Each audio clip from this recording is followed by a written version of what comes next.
అని ఇక్కడికి రావడం జరిగింది. ఈ టైటిల్ వినగానే కథలు లేని కాలు అని ఓల్గా మేడం ఒకటి రాసింది. అది గుర్తుకు వచ్చింది. ఒకటే గురజాడ చెప్తాడు కదా, మీరు అందరికీ తెలుస్తుంది, దేశం అంటే మట్టి కాదు, ఈ దేశం అంటే మనుషులు అని ఒక మాట్లాడారు కదా. ఈ మట్టి మనిషి ఆయన రెండు చెప్పిండు. ఇప్పుడు మనిషి పోయి మట్టి మిగిలింది.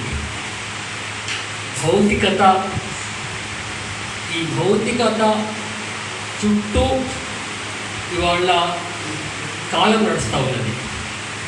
భౌతికత చుట్టూ కాలం నడిచినప్పుడు భౌతికత నుంచి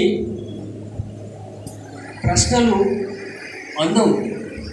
జీవం నుంచి ప్రశ్న ఉంటుంది, ప్రాణం నుంచి ప్రశ్న ఉంటుంది, చలనం నుంచి ప్రశ్న వస్తుంది.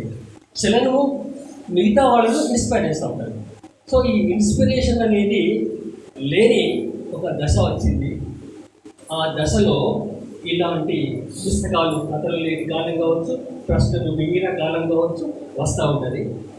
వాటికి ప్రతినిధులుగా అటు ఓల్గా మేడం కావచ్చు, ఇటు బసవేశ్వర్ కావచ్చు, ఇద్దరు నిలబడుతూ ఉంటారు.